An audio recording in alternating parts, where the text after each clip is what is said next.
ಎಸ್ಎಸ್ಟಿವಿಯಲ್ಲಿ ಜಾಹೀರಾತು ನೀಡಲು ಈ ನಂಬರಿಗೆ ಸಂಪರ್ಕಿಸಿ. ಹಾಯ್ ಹಲೋ ನಮಸ್ಕಾರ. ಎಸ್ಎಸ್ಟಿವಿ ವಿಶೇಷ ಕಾರ್ಯಕ್ರಮಕ್ಕೆ ಸ್ವಾಗತ. ನಾನು ರಚನಾ ನಂಜುಂಡ. ನಮ್ಮ ಸ್ಯಾಂಡಲ್ವುಡ್ ನಲ್ಲಿ ಇದೀಗ ಒಂದು ಸಿನಿಮಾ ತಮ್ಮ ಹಾಡುಗಳ ಮುಖಾಂತರ ಸಿಕ್ಕಾಪಟ್ಟೆ ಸದ್ದು ಹಾಗೂ ಸುದ್ದಿ ಮಾಡ್ತಾ ಇದೆ. ಅದು ಬೇರೆ ಯಾವುದು ಅಲ್ಲ, ನಮ್ಮ ಕಲ್ಟ್ ಸಿನಿಮಾ. ಇವತ್ತು ಕಲ್ಟ್ ಸಿನಿಮಾದ ನಾಯಕ ನಟರಾದಂತಹ ಝೈದ್ ಖಾನ್ ಹಾಗೂ ನಾಯಕ ನಟಿಯಾದಂತಹ ಮಲೈಕಾ ಟಿ ವಸುಪಾಲ್ ಅವರು ನಮ್ ಜೊತೆ ಇದ್ದಾರೆ. ಬನ್ನಿ ಅವ್ರನ್ನ ಕಾರ್ಯಕ್ರಮಕ್ಕೆ ಬರ್ಮಾಡ್ಕೊಳ್ಳೋಣ. ಸರ್ ನಮಸ್ಕಾರ. ಮ್ಯಾಮ್ ನಮಸ್ಕಾರ. ಸರ್ ಮೊದಲಿಗೆ ಈಗಾಗಲೇ ಟೀಸರ್ ರಿಲೀಸ್ ಆಗಿದೆ. ಹಾಡುಗಳಂತೂ ಸಿಕ್ಕಾಪಟ್ಟೆ ಕೇಳಿಸ್ಕೊತಾ ಇದೀವಿ ನಾವು. ರೀಲ್ಸ್ ಅಲ್ಲಿ ಆಗಿರಬಹುದು, ಅದೇ ಕಾಲರ್ ಟ್ಯೂನು ಕೂಡ ಅದೇ. ಏನ್ ಹೇಳ್ತೀರಾ ಸರ್? ಖುಷಿ ಆಗುತ್ತೆ. ನಾವು ಹಗಲರಾತ್ರಿ ಕಷ್ಟಪಟ್ಟಿದ್ದಕ್ಕೂ ಆಮೇಲೆ ಇದೇ ಹಾಡನ್ನ ನಾವು ಆಯ್ಕೆ ಮಾಡ್ಕೊಳ್ಳೋದಕ್ಕೆ ಖುಷಿ ಆಗುತ್ತೆ. ಜನ ಎಲ್ಲ ಕಡೆ ಮೆಚ್ಚಿಸ್ತಿದ್ದಾರೆ. ಅವ್ರಿಗೆ ಇಷ್ಟ ಆಗಿದೆ ಅಂದ್ರೆ ಅದಕ್ಕಿಂತ ಸಿನಿಮಾ. ಮ್ಯಾಮ್ ನೀವ್ ಹೇಳೋದಾದ್ರೆ ಈ ಹಿಂದೆ ನೀವು ಮಾಡಿದ ಸಾಂಗ್ ಕೂಡ ಎಲ್ಲರೂ ಇಷ್ಟಪಟ್ಟಿದ್ರು ಚಿಕ್ಕಣ್ಣ ಅವ್ರ ಜೊತೆ. ಈ ಸಾಂಗು ಕೂಡ ತುಂಬಾ ಚೆನ್ನಾಗಿ ರೆಸ್ಪಾನ್ಸ್ ತಗೊಳ್ತಾ ಇದೆ. ಎಷ್ಟು ಖುಷಿ ಇದೆ ನಿಮ್ಗೆ? ಮ್ಯೂಸಿಕ್ ಡೈರೆಕ್ಟರ್ ಅನಿಲ್ ಸರ್ ಮತ್ತೆ ಅರ್ಜುನ್ ಜನ್ಯ ಸರ್ ಕಾಂಬಿನೇಷನ್ ಅಲ್ಲಿ ಬಂದಿದೆ. ಸೊ ಖುಷಿ ಆಗುತ್ತೆ ಡೆಫಿನೆಟ್ಲಿ. ಯಾಕಂದ್ರೆ ನಾವು ಸಿಕ್ಕಾಪಟ್ಟೆ ಕಷ್ಟಪಟ್ರಿ ಆ ಸಾಂಗ್ ಶೂಟ್ ಮಾಡುವಾಗ. ಮಳೆ, ಹೋಲ್ ಸಾಂಗ್ ಮಳೆಯಲ್ಲಿ ಇರೋದ್ರಿಂದ ನೀವು ನೋಡಿರೋದ್ರಿಂದ ಅದು ಬರೀ lyrical video, whole video song ನಾವು ಮಳೆಯಲ್ಲಿ ಶೂಟ್ ಮಾಡಿರೋದ್ರಿಂದ ನಮಗೆ ತುಂಬಾ ಟೈರಿಂಗ್ ಆಗಿತ್ತು. ಬಟ್ ಇವತ್ತು ಅದನ್ನ ಕುತ್ಕೊಂಡು ಯೋಚನೆ ಮಾಡಿದ್ರೆ it's all worth it. Sir Anil ಸರ್ಗೆ ನೀವ್ ಸಿಕ್ಕಿದ್ ಹೇಗೆ, ನಿಮಗೆ ಅವ್ರು ಸಿಕ್ಕಿದ್ ಹೇಗೆ, ಹೇಗ್ ಶುರುವಾಯ್ತು ಈ ಕಲ್ಟ್ ಅನ್ನೋ ಒಂದು ಕತೆ ಅಂತ? ನನಗೆ ಮತ್ತೆ ಅವರು ಪರಿಚಯ ಆಗಿದ್ದು ಯಶ್ ಅವ್ರ ಮುಖಾಂತರ. ಓಕೆ. ಅವ್ರದ್ದು ತಾಜ್ ವೆಸ್ಟ್ ಎಂಡ್ ರೂಮ್ ಅಲ್ಲಿ KGF ಟ್ರೇಲರ್ ಲಾಂಚ್ ಇವೆಂಟ್ ಆಗಿತ್ತು. ಸಾಯಂಕಾಲ ಒಂದು ಗೆಟ್ ಟುಗೆದರ್ ಪಾರ್ಟಿ ಇಟ್ಟಿದ್ರು. ಸೊ ಅಲ್ಲಿ ನನ್ನ ಪರಿಚಯ ಮಾಡ್ತಾರೆ. ಅನಿಲ್ ಕುಮಾರ್ ನನ್ನ ಗೆಳೆಯ ಜೊತೆ ಇರ್ತಾರೆ ಅಂತ ಹೇಳಿ. ಸೊ ಅಲ್ಲಿಂದ ನಮ್ದು ಬಾಂಡಿಂಗ್ ಕ್ರಿಯೇಟ್ ಆಗುತ್ತೆ. ಜೊತೆಲಿ ಒಂದು ಸಿನಿಮಾ ಮಾಡೋಣ ಅಂತ ಬನಾರಸ್ ಆದ್ಮೇಲೆ ನನಗೆ ಅವ್ರ ಪೊಟೆನ್ಷಿಯಲ್ ಗೊತ್ತಿತ್ತು. ಒಂದಷ್ಟು ವಿಚಾರಿಸ್ಕೊಂಡೆ ಅವ್ರು ಹೇಗೆ ಹಿಂಗೆ ಅಂತ. ಚೆನ್ನಾಗಿ ಮಾಡ್ತಾರೆ ಸಿನಿಮಾ ಅಂತ ಗೊತ್ತಾದ್ಮೇಲೆ ಅಪ್ರೋಚ್ ಮಾಡಿದೆ ಸಿನಿಮಾ ಮಾಡೋಣ ಅಂತ. ಸೊ ಆವಾಗ ಅವರು ಉಪಾಧ್ಯಕ್ಷ ಮಾಡ್ತಾ ಇದ್ರು. ಶೂಟಿಂಗ್ ಆನ್ ಫ್ಲೋರ್ ಹೋಗ್ತಾನೆ ಇತ್ತು. ಅಲ್ಲಿ ಆವಾಗ ನಮ್ದು ಮಾತುಕತೆ ಶುರುವಾಗಿ ಅಲ್ಲಿಂದ ಓಕೆ ಮ್ಯಾಮ್, ನೀವ್ ಹೇಳೋದಾದ್ರೆ ಈ ಹಿಂದೆ ಕೂಡ ಸರ್ ಜೊತೆ ವರ್ಕ್ ಮಾಡಿದ್ರಿ. ಮತ್ತೆ ಅವ್ರ ಈ ತರದ್ ಒಂದ್ ಕತೆ ಇದೆ ಅಂತ ಹೇಳಿದಾಗ ನೀವು ಒಪ್ಕೊಳಕ್ಕೆ ಮೇಜರ್ ರೀಸನ್ ಏನು ಅಂತ? Major reason ಕತೆನೆ. ಸರ್ ಜೊತೆ ಕೆಲಸ ಮಾಡಿದ್ರೆ ಆಲ್ರೆಡಿ ನನ್ ಹಾಗಂತ ಅವ್ರ ಜೊತೆ ಒಂದ್ ಒಳ್ಳೆ ಡೈರೆಕ್ಟರ್ ನಾವು ಕ್ಲೋಸ್ನೆಸ್ ಇರೋದ್ರಿಂದ ಹಾಗಂತ ನಾನು ಒಪ್ಕೊಂಡೆ ಅಂತ ಇಲ್ಲ. ಸರ್ ಫೋನ್ ಮಾಡಿದ್ರು, ಈ ತರ ಒಂದು ಕತೆ ಕಲ್ಟ್ ಮಾಡ್ತಾ ಇದೀವಲ್ಲ, ನಿಮ್ ಲೀಡ್ ಆಗಿ ತಗೋಬೇಕಂತ ಇದೀವಿ ಸಿನಿಮಾಗೆ, ಕತೆ ಕೇಳಕ್ ಬರ್ತೀರಾ ಅಂತ. ಅವ್ರ ಆಫೀಸ್ಗೆ ಹೋದೆ. ಕಂಪ್ಲೀಟ್ ಆಗಿ ಸ್ಕೆಚ್ ಬೋರ್ಡ್ ಜೊತೆಗೆ ಕತೆ ಎಕ್ಸ್ಪ್ಲೈನ್ ಮಾಡಿದ್ರು. ನಾನ್ ತುಂಬಾ ಇಂಪ್ರೆಸ್ ಆಗೋದೆ ಕತೆಗೆ. ಲೈಕ್ ಅಂದ್ರೆ ನನ್ನ ಇಷ್ಟವರೆಗೂ ನಾನು ಮಾಡ್ಕೊಂಡ್ ಬಂದಿರೋ ಪಾತ್ರಕ್ಕಿಂತ ತುಂಬಾ ವಿಭಿನ್ನವಾಗಿದೆ. ನಾನು ಇದನ್ನ ಟ್ರೈ ಮಾಡ್ಲೇಬೇಕು. Early stage of the career ಇದ್ರೆ ಡಿಫ್ರೆಂಟ್ ಆಗಿ ಕ್ಯಾರೆಕ್ಟರ್ಸ್ ನ ಟ್ರೈ ಮಾಡಿದ್ರೆ ಮೋಸ್ಟ್ಲಿ ಫ್ಯೂಚರ್ಗೆ ತುಂಬಾ ಚೆನ್ನಾಗಿರುತ್ತೆ ಅಂತ ಅನ್ಕೊಂಡು. ಸರ್ ಟ್ರೇಲರ್ ಅಲ್ಲಿ ನೀವಂತೂ ತುಂಬಾ ಭಯಾನಕವಾಗಿ ಕಾಣಿಸ್ಕೊಳ್ತೀರಾ. ಒಂಥರ ಸಿಗರೇಟ್ ಗಳಾಗಿರ್ಬಹುದು ಅಥವಾ ನೀವು ಕಾಣಿಸ್ಕೊಳ್ಳೋ ರೀತಿ ಆಗಿರಬಹುದು. ಅಂದ್ರೆ ಟೈಟಲ್ಗೂ ಒಂದು ಲವ್ ಸ್ಟೋರಿ ಅಂತ ಸಾಗತ್ತೆ. ಟೈಟಲ್ ಕಲ್ಟ್ ಅಂದ್ರೆ ಏನು, ಹೇಗ್ ಕನೆಕ್ಟ್ ಆಗುತ್ತೆ ಅದು ಅಂತ? ಕಲ್ಟ್ ಅಂದ್ರೆ ಕಲ್ಟ್ ಅರ್ಥ ಬಂದ್ಬಿಟ್ರೆ ಅದು ಬಂದಿರೋದು ಪದ ಕಲ್ಚರ್ ಇಂದ. ಆ ಕಲ್ಚರ್ ಇಂದಾನೆ ಕಲ್ಟ್ ಅಂತ ಹೇಳ್ತಿರೋದು. ಸೊ ಕಲ್ಟ್ ಅಂದ್ರೆ ಸ್ಟ್ಯಾಗ್ನೆಂಟ್. ಇವರೇ ಅಂದ್ರೆ ಒಂದು ಕಲ್ಟ್ ಶಾಟ್ ಅಂತ ಹೇಳ್ತೀವಿ, ಕಲ್ಟ್ ಸಾಂಗ್ಸ್ ಅಂದ್ರೆ ಕಲ್ಟ್ ಸಿನಿಮಾ ಅಂತ ಹೇಳ್ತೀವಿ. ಇದು ಒಂದು ಕ್ಯಾರೆಕ್ಟರ್ ಕಲ್ಟ್. ಆ ಕಲ್ಟ್ ಏನು, ಒಂದು ಕ್ಯಾರೆಕ್ಟರ್ ಏನಿಗೆ ಕಲ್ಟ್ ಅಂತ ಹೇಳಿದ್ರೆ ಸಿನಿಮಾ ನೋಡಿದಾಗ ನಿಮ್ಗೆ ಗೊತ್ತಾಗುತ್ತೆ. ಈ ಕ್ಯಾರೆಕ್ಟರ್ ಹೆಸರು ಬಂದ್ಬಿಟ್ಟು ಮಾಧವ. ಒಂದೇ ಕ್ಯಾರೆಕ್ಟರ್ದು 3 ಡಿಫ್ರೆಂಟ್ ಶೇಡ್ಸ್ ಇದೆ ಅವನು ಒಬ್ಬಂದೇನೆ. ಸೊ ಒಂದು ಲಾಂಗ್ ಹೇರ್ ಇದೆ, ಒಂದು ಮೀಡಿಯಂ ಲಾಂಗ್ ಹೇರ್, ಒಂದು ಶಾರ್ಟ್ ಹೇರ್. ಸೊ ಅದು 3 ಕಂಪ್ಲೀಟ್ಲಿ ಡಿಫ್ರೆಂಟ್. ಅವ್ನ ಬಾಡಿ ಲ್ಯಾಂಗ್ವೇಜ್ ಡಿಫ್ರೆಂಟ್, ಬಟ್ಟೆ ಹಾಕೋ ರೀತಿ ಡಿಫ್ರೆಂಟ್, ಮಾತಾಡೋ ರೀತಿ ಡಿಫ್ರೆಂಟ್. ಅದು ಏನಕ್ಕೆ ಅಂತ ನಿಮಗೆ ಸಿನಿಮಾ ನೋಡಿದಾಗ ನಿಮ್ಗೆ ಅದು ಗೊತ್ತಾಗುತ್ತೆ. ಅದಕ್ಕೆ ನಾವು ಕಲ್ಟ್ ಅಂತ ಇಟ್ಟಿದ್ದು. ಇತ್ತೀಚೆಗೆ ಪ್ರತಿಯೊಬ್ಬರು ಬಳಸೋದು ಪದ ಕಲ್ಟ್ ಅಂತ ಹೇಳಿ. ಕಲ್ಟ್ ಸಿನಿಮಾಗಳು, ಕಲ್ಟ್ ಫ್ಯಾನ್ಸ್ ಈ ತರ ಹೇಳ್ತಿಲ್ಲ. ಸೊ ಅದಕ್ಕೆ ನಾವು ಕಲ್ಟ್ ಅಂತ ಆಯ್ಕೆ. ಒಂದು ಪಾತ್ರ ನಿರ್ವಹಿಸೋದು, ಒಂದು ತರ ಜಾನರ್ ಅಲ್ಲಿ ಆಕ್ಟ್ ಮಾಡೋದು ಒಂದ್ ಸಿನಿಮಾದಲ್ಲಿ ಅದೇ ಕಷ್ಟ ಅಂತ ಅನ್ಸುತ್ತೆ. ನೀವು 3 ತರ ಶೇಡ್ಸ್ ಇದೆ ಅಂತ ಹೇಳ್ತಿದ್ದೀರಾ. ಯಾವ ತರ ಇತ್ತು ನಿಮ್ ಪ್ರಿಪರೇಷನ್ಸ್ ಅಥವಾ ಶೂಟಿಂಗ್ ಟೈಮ್ ಅಲ್ಲೆಲ್ಲ? ಅದ್ರ ಬಗ್ಗೆ ಶೇರ್ ಮಾಡ್ಕೊಳ್ಳೋದು. ನನಗೆ ಹೊಸ ತರ ಮಾಡೋದು ತುಂಬಾ ಇಷ್ಟ. ಸೊ ಈ ತರ ಒಂದು ಅವಕಾಶ ಸಿಕ್ಕಿದಾಗ ಯಾವ ಪಕ್ಷ ಬಿಡಬಾರ್ದು ಅನ್ನೋ ಒಂದು ಫಿಕ್ಸ್ ಆಗಿದೆ. ಎರಡು ಮುಖ್ಯವಾಗಿ ಮಾಡಿಸಿ ಇವ್ನ ಕ್ಯಾರೆಕ್ಟರ್ ನನಗೆ ತುಂಬಾ ಇಷ್ಟ ಆಗಿತ್ತು. ನೀವು ಕತೆ ಬಗ್ಗೆ ಹೇಳ್ಬೇಕಂದ್ರೆ ತುಂಬಾ ಸಿಂಪಲ್ ಕತೆ, ಹಾಗಿದೆ ಹೀಗಿದೆ ಇಲ್ಲ. ಸಿಂಪಲ್ ಕಥೆಯಲ್ಲಿ ಕ್ಯಾರೆಕ್ಟರೈಸೇಷನ್ಸ್ ಒಂದು ಹೀರೋ ಇಲ್ಲ ಮಲೈಕಾ ಅವ್ರದ್ದು ಆಗ್ಬೋದು, ರಚಿತಾ ರಾಮ್ ಅವ್ರದ್ದು ಆಗ್ಬೋದು, ಆ ಕ್ಯಾರೆಕ್ಟರ್ಗಳನ್ನೇ ಜನ ಎಂಜಾಯ್ ಮಾಡ್ತಾರೆ. ಅದಕ್ಕೆ ನಾನು ಅದನ್ನ ಆಯ್ಕೆ ಮಾಡ್ಕೊಂಡೆ.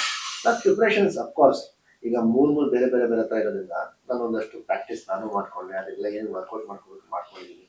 ಎಲ್ಲೆಲ್ಲಿ ಪ್ರಾಬ್ಲಮ್ ಆಗ್ತಾ ಇತ್ತು ಅವಾಗ ನಮ್ಮ ಡೈರೆಕ್ಟರ್ ಅವ್ರನ್ನ ಸಾಥ್ ಕೊಡೋದು, ಹಿಂಗೆ ಅಂತ ಫೀಡಿಂಗ್ ಮಾಡ್ತಾ ಇದ್ರು. ಸೊ ಅದನ್ನೆಲ್ಲ ಎನ್ಕ್ಯಾಶ್ ಮಾಡ್ಕೊಂಡು ಅದೆಲ್ಲ ಇದು ಮಾಡ್ಕೊಳ್ಬೇಕಾಗುತ್ತೆ. ಮ್ಯಾಮ್ ನಿಮ್ಮನ್ನ ನಾವು ಸೀರಿಯಲ್ ಅಲ್ಲಿ ನೋಡಿದ್ದು ಕೂಡ ಒಂದು ಇನ್ನೋಸೆಂಟ್ ಮುದ್ದಾದ ಹುಡುಗಿ, ಅಂದ್ರೆ ಇನ್ನೋಸೆಂಟ್ ಅಲ್ಲ, ಸ್ವಲ್ಪ ಬಾಯ್ ಬಡ್ಕೆ ಆಗಿದ್ರಿ ನೀವು ಸೀರಿಯಲ್ ಅಲ್ಲಿ, ಮುದ್ದಾಗಿರೋ ಹುಡುಗಿ ಅಂತ. ಆಮೇಲೆ ವಿದ್ಯಾಪತಿಲೂ ಕೂಡ ಹಾಗೆ ಕಾಣಿಸ್ಕೊಳ್ತೀರಾ, ಆಮೇಲೆ ಚಿಕ್ಕಣ್ಣ ಅವ್ರ ಜೊತೆ ಕೂಡ ಕಾಣಿಸ್ಕೊಂಡಿದ್ ಹಾಗೆ ಇದೆ. ಇದ್ರಲ್ಲಿ ಯಾವ ತರ ನಿಮ್ಮನ್ನ ನೋಡ್ಬಹುದು, ಒಂದು ಇನ್ನೋಸೆಂಟ್ ಗರ್ಲ್ ತರನಾ ಅಥವಾ ಯಾವ ತರ ಅಂತ? ಖಂಡಿತ ಇನ್ನೋಸೆಂಟ್ ಗರ್ಲ್ ಕ್ಯಾರೆಕ್ಟರ್ ನೋಡ್ಬೋದು, ಮತ್ತೆ ಆ ಶೇಡ್ ಇದೆ. ಬಟ್ ಇನ್ನೋಸೆಂಟ್ ಜೊತೆಗೆ ಇನ್ನೊಂದು ಕೂಡ ಶೇಡ್ ಆಡ್ ಆಗುತ್ತೆ. ಇಷ್ಟು ದಿನ ನೋಡ್ಕೊಂಡಿದ್ದು ಇನ್ನೋಸೆಂಟ್ ಅಷ್ಟೇ ಇತ್ತು, ಬಟ್ ಇವಾಗ ಇನ್ನೋಸೆಂಟ್ ಜೊತೆ ಇನ್ನೊಂದು ಕ್ಯಾರೆಕ್ಟರ್ ಆಡ್ ಆಗುತ್ತೆ. ಅಂದ್ರೆ ನಾನು ಇನ್ನೊಂದು ಕ್ಯಾರೆಕ್ಟರ್ ಅಂದ್ರೆ different shade of the character ಅಷ್ಟೇ. ಮಾಡುವಾಗ ನನ್ನ ಪರ್ಸನಾಲಿಟಿಗೆ ಅದು ಸಿಕ್ಕಾಪಟ್ಟೆ ತೆಗೆದಿರೋದು ಡಿಫ್ರೆಂಟ್ ಅಲ್ವಾ. ಸೊ ಅದನ್ನ ಮಾಡಕ್ ನಂಗೆ ಸ್ವಲ್ಪ ಚಾಲೆಂಜಿಂಗ್ ಆಗಿತ್ತು. ಬಟ್ ಡೆಫಿನೆಟ್ಲಿ ಸರ್ ಬರ್ದಿರೋ ರೀತಿಯ ಕ್ಯಾರೆಕ್ಟರ್ ಬರ್ದಿರೋ ರೀತಿ ಆಡಿಯನ್ಸ್ಗೆ ನಾನೊಂದು ಹೊಸ ಡಿಫ್ರೆಂಟ್ ಶೇಡ್ ಅಲ್ಲಿ ಕಾಣಿಸ್ಕೋಬಹುದು. ಆಕ್ಟಿಂಗ್ ವೈಸ್, ಲುಕ್ ವೈಸ್ ಅಲ್ಲ, ಆಕ್ಟಿಂಗ್ ವೈಸ್. ಸರ್ ಈ ಸಿನಿಮಾದಲ್ಲಿ ಮಲೈಕಾ ಮ್ಯಾಮ್ ಜೊತೆಗೆ ರಚಿತಾ ಮ್ಯಾಮ್ ಕೂಡ ಆಕ್ಟ್ ಮಾಡಿದ್ದಾರೆ. ಹೇಗಿತ್ತು ಸರ್ ರಚಿತಾ ಮ್ಯಾಮ್ ಅವ್ರ ಜೊತೆ ಆಕ್ಟ್ ಮಾಡಿದ ಎಕ್ಸ್ಪೀರಿಯನ್ಸ್? ಬಿಕಾಸ್ ಅವ್ರಿಗೆ ತುಂಬಾ ಎಕ್ಸ್ಪೀರಿಯನ್ಸ್ ಇದೆ, ನಿಮ್ಗಿದು 2ನೇ ಸಿನಿಮಾ. ಸೊ ಅವರಿಂದ ಏನಾದ್ರು ಕಲ್ತ್ಕೊಂಡಿರೋದು ಆ ತರ ಏನಾದ್ರು ಇದೆಯಾ ಅಂತ? ಆತರ ಏನಿಲ್ಲ, ಬಟ್ ತುಂಬಾ ಚೆನ್ನಾಗಿತ್ತು ಅವ್ರ ಜೊತೆ ಕೆಲಸ ಮಾಡೋದು. ಸ್ಟಾರ್ ಜೊತೆ ನಿಮ್ದು 2ನೇ ಸಿನಿಮಾನೆ. ಸೊ ಅಷ್ಟೊಂದು ನನಗೆ ಐಡಿಯಾ ಇರಲಿಲ್ಲ ಸ್ಟಾರ್ ಜೊತೆ ಹೇಗೆ ಕೆಲಸ ಮಾಡೋದು. ಬಟ್ ಒಂದು ಬೆನಿಫಿಟ್ ನನಗೆ ಮತ್ತೆ ರಚಿತಾ ಅವ್ರಿಗೆ ಏನಿದೆ, ನನಗೂ ಮತ್ತೆ ಅವ್ರಿಗೆ ಒಂದು ಬಾಂಧವ್ಯ ಇತ್ತು ಸಿನಿಮಾ ಓಕೆ. ಮುಂಚೆ. ಸೊ ಅವ್ಳು ಹೆಂಗೆ ಅಂತ ನನಗೂ ತುಂಬಾ ಚೆನ್ನಾಗಿ ಗೊತ್ತು, ನಾನು ಹೆಂಗೆ ಅಂತ ಅವ್ರಿಗೂ ತುಂಬಾ ಚೆನ್ನಾಗಿ ಗೊತ್ತಿದ್ದಿಲ್ಲ. ಸೊ ನಮ್ಗೆ ಎಲ್ಲೂ ತೊಂದರೆ ಆಗಿಲ್ಲ, ಬಟ್ ತುಂಬಾ ಚೆನ್ನಾಗಿತ್ತು. ಈಗ ಅರ್ಥ ಆಯ್ತು ನನಗೆ ಸ್ಟಾರ್ ಹೆಂಗ್ ಕೆಲಸ ಮಾಡ್ತಾರೆ, ಅವ್ರ ಜೊತೆ ನಾವ್ ಹೆಂಗ್ ಕೆಲಸ ಮಾಡ್ಬೇಕು, ನಾವ್ ಹೆಂಗ್ ಮೋಲ್ಡ್ ಆಗ್ಬೇಕು ಅಂತ ಹೇಳಿ. ಸೊ ನೆಕ್ಸ್ಟ್ ನನಗೆ ಫ್ಯೂಚರ್ಗೆ ನನಗೆ ಅಷ್ಟು ಯಾರ ಜೊತೆ ಮಾಡೋದು ಬಹುಶಃ ಕಷ್ಟ ಅಂತ ಅನ್ಸಲ್ಲ ಅನ್ಸುತ್ತೆ. ಇನ್ನು ಮಲೈಕಾ ಮ್ಯಾಮ್ ವಿಷಯ ತಗೊಳ್ಳೋದಾದ್ರೆ, ಈ ಹಿಂದೆ ಅವ್ರ ನಿಮಗೆ ಅವ್ರ ಸಿನಿಮಾಗಳು ನೋಡಿದ್ರಾ ಅಥವಾ ಈ ಸಿನಿಮಾ? ಓಕೆ. ಪರೀಕ್ಷೆ ನೋಡಿದೀನಿ, ವಿದ್ಯಾಪತಿ ನೋಡಿದೀನಿ. ಮಲೈಕಾ ಅವ್ರ ಜೊತೆ ಅಷ್ಟೇನೆ ಒಂದು ಫ್ರೆಂಡ್ಶಿಪ್ ಆಗೋಯ್ತು, ಒಂದು ಬಾಂಡಿಂಗ್ ಆಗೋಯ್ತು, ಎಲ್ಲೂ ಒಂದು ಮಿಸ್ಅಂಡರ್ಸ್ಟ್ಯಾಂಡಿಂಗ್ಸ್ ಏನು ಇರಲಿಲ್ಲ. ಒಂದು ಫ್ರೀ ಅಂದ್ರೆ ಒಂದು ಸ್ಪೇಸ್ ಇತ್ತು ನಮ್ಗೆ ಅಂತ ಹೇಳಿ. ಆಮೇಲೆ ನಾವು ಸಿನಿಮಾ ಮಾಡಿದಾಗ ಅವರು ಶಿ ಇಸ್ ವೆರಿ ಪೊಟೆನ್ಷಿಯಲ್.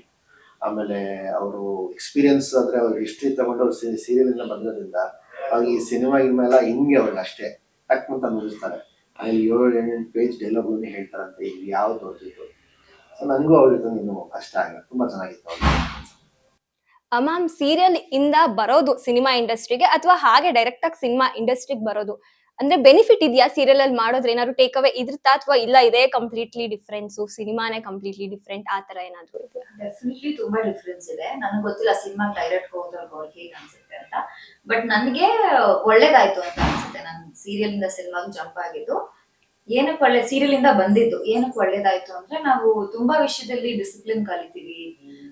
ಎಷ್ಟೇ ಎತ್ತರಕ್ಕೆ ಬೆಳೆದ್ರು ಟೈಮ್ ಸೆನ್ಸ್ ಇರ್ಬೇಕು, ಡಿಸಿಪ್ಲಿನ್ ಇರ್ಬೇಕು, ನಾವು ಮಾಡೋ ಕೆಲಸದಲ್ಲಿ ಶ್ರದ್ಧೆ ಇರ್ಬೇಕು. ಬಿಕಾಸ್ ನಮಗೆ ಸೀರಿಯಲ್ ಅಲ್ಲಿ ಏನಕ್ಕೂ ಟೈಮ್ ಇರಲ್ಲ.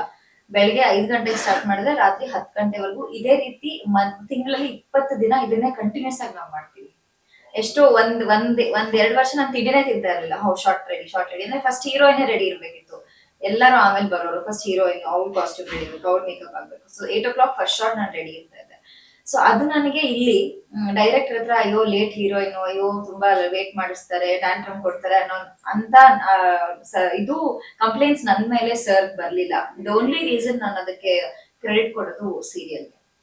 ಸರ್ ನಿಮ್ಮಲ್ಲೂ ಕೂಡ ನಿಮ್ಮ ಹಾಡುಗಳದ್ರಲ್ಲಿ ಮೆಲೋಡಿ ಅಂದ್ರೆ ಒಂದು ಹುಡುಗಿಯನ್ನ ಡಿಸ್ಕ್ರೈಬ್ ಮಾಡೋದು, ಈ ಹಿಂದೆ ಬೆಳಕಿನ, ಅದು ಕೂಡ ಸಿಕ್ಕಾಪಟ್ಟೆ ಫೇಮಸ್ ಆಗಿತ್ತು. ಇದೇನ್ ನೀವೇ ಸೆಲೆಕ್ಟ್ ಮಾಡ್ಕೊಳ್ಳೋದ, ಈ ತರ ಇರ್ಬೇಕು, ಇವರೇ ಹಾಡ್ ಕಾಂಪೋಸ್ ಮಾಡ್ಬೇಕು, ಇವರೇ ಬರಿಬೇಕು ಅಂತ, ಅಥವಾ ಏನ್ ನಿಮಗ್ ಸಿಕ್ತಿರೋದ್ ಹಾಗೇನಾ ಅಂತ? ಆಲ್ಮೋಸ್ಟ್ ಸ್ವಲ್ಪ ನಂದು ಎಫರ್ಟ್ಸ್ ಮತ್ತೆ ಇನ್ಪುಟ್ಸ್ ಇದೆ. ಅಂದ್ರೆ ನೀವೇ ಹೇಳ್ತೀರಾ? ಹೌದು, ಒಂದಷ್ಟು ನಾನೇ ಹೇಳ್ತೀನಿ. ಈಗ ನನಗೆ ಮೆಲೋಡಿ ಸಾಂಗ್ಸ್ ತುಂಬಾ ಇಷ್ಟ. ಆಮೇಲೆ ಈಗಿನ ಜನರೇಷನ್ ತುಂಬಾ ಅದನ್ನ ಮಿಸ್ ಮಾಡ್ಕೊತಾರೆ. ಅದಕ್ಕೆ ಹಳೆಯ ಕನ್ನಡ ಸಾಂಗ್ಸ್ಗಳು ಇಲ್ಲ ಗಣೇಶ್ ಸರ್ದು ಅಷ್ಟೇ ಎಲ್ಲರೂ ಕೇಳ್ತಿರ್ತಾರೆ. ಸೊ ಅದು ನಾನು ಯಾವಾಗಿದ್ರು ಒಂದು ಕಂಪ್ಲೇಂಟ್ ಜನಗಳ ಬಾಯಿಂದ ಕೇಳ್ತಾ ಇದ್ದೆ, ಹಾಡುಗಳು ಇವಾಗ ಜನರೇಷನ್ ಇಲ್ವೇ ಇಲ್ಲ ಅಂತ. ಅದು ನನ್ನ ಸಿನಿಮಾ ಮುಖಾಂತರ ಅವ್ರಿಗೆಲ್ಲ ಕೊಡ್ತಾ ಇರಬೇಕು ಅಂತ ಹೇಳಿ. ಸೊ ತುಂಬಾ ಜಾಸ್ತಿ ನಾನು ಕಾನ್ಸಂಟ್ರೇಟ್ ಮಾಡ್ತೀನಿ ಸಾಂಗ್ಸ್ಗಳ ಬಗ್ಗೆ. ಸಾಂಗ್ ಆದ್ಮೇಲೆ ಯಾರ ಕೈಗೆ ಹಾಡಿಸ್ಬೇಕು, ಲಿರಿಕ್ಸ್ ಯಾರ ಹತ್ರ ಬರೆಸ್ಬೇಕು ಅಂತ ಹೇಳಿ ಒಂದು ಜಡ್ಜ್ಮೆಂಟ್ ಇಟ್ಕೊಂಡು ಮಾಡ್ತೀನಿ. ಇಲ್ಲಿವರೆಗೂ ಮಾಡ್ಕೊಂಡ್ ಬಂದದ್ದು ಜನ ಮೆಚ್ಚಿಲ್ಲ. ಸರ್ ನಿಮಗೆ ಆಸ್ ಅ ಆಕ್ಟರ್ ಈ ತರ ಲವ್ ಸ್ಟೋರಿ ಸಿನಿಮಾಗಳು ಜಾಸ್ತಿ ಇಷ್ಟ ಆಗತ್ತಾ, ಅಥವಾ ಹೊಡಿ ಬಡಿ ಅಂತ ಇರುತ್ತೆ ಗೊತ್ತಾ, ಸಿಕ್ಕಾಪಟ್ಟೆ ಫೈಟಿಂಗ್ ಲವ್ ಸ್ಟೋರೀಸ್ ನಿಮಗೆ ಇಷ್ಟ ಆಗೋದು? ನೀವ್ ಯಾರಾದ್ರೂ ನಮ್ಮ ಸ್ಯಾಂಡಲ್ವುಡ್ ನಲ್ಲಿ ಇವ್ರು ನೋಡಿ, ಗಣೇಶ್ ಅವರು ಸಿಕ್ಕಾಪಟ್ಟೆ ಫೇಮಸ್, ಮುಂಗಾರು ಬೆಳೆ, ಆಮೇಲೆ ಯಶ್ ಅವರು ಕೂಡ ಇವಾಗ ಆಕ್ಷನ್ ಸಿನಿಮಾ ಮಾಡ್ತಾರೆ, ಅವಾಗ ಅವ್ರ ಲಕ್ಕಿ ಸಿನಿಮಾ ಆಗಿರಬಹುದು, ಇನ್ನಷ್ಟು ಲವ್ ಸಿನಿಮಾಗಳಿತ್ತಲ್ಲ, ಈ ತರ ಯಾರಾದ್ರೂ ಸ್ಯಾಂಡಲ್ವುಡ್ ನಲ್ಲಿ ನೋಡಿ ಇನ್ಸ್ಪೈರ್ ಆಗ್ತೀನಿ ಅಂದ್ರೆ ಗಣೇಶ್ ಸರ್ ಅಂತ ಹೇಳ್ತೀರಾ? ತುಂಬಾ ಇದೆ ಅವ್ರ ಸಿನಿಮಾಗಳು. ಸೊ ಅವರು ಮ್ಯಾಮ್ ನೀವ್ ಹೇಳೋದಾದ್ರೆ ಯಾರ್ದು ಜಾನರ್ ನಿಮಗೆ ತುಂಬಾ ಇಷ್ಟ ಅಂತ? ನನಗೆ ರಮ್ಯಾ ಮ್ಯಾಮ್ ಇಷ್ಟ. ಅವ್ರ ಆಕ್ಟಿಂಗ್, ಅವ್ರು ಸೆಲೆಕ್ಟ್ ಮಾಡಿದ ಸಿನಿಮಾಗಳು. ಆಮೇಲೆ ಅವಾಗ ಹಾಗೆ ಹೀರೋಯಿನ್ಗೂ ಕೂಡ ಅಷ್ಟೇ ವೇಟೇಜ್ ಇರ್ತಾ ಇತ್ತು ಅವ್ರ ಕ್ಯಾರೆಕ್ಟರ್ಸ್ ಮಾಡುವಾಗ.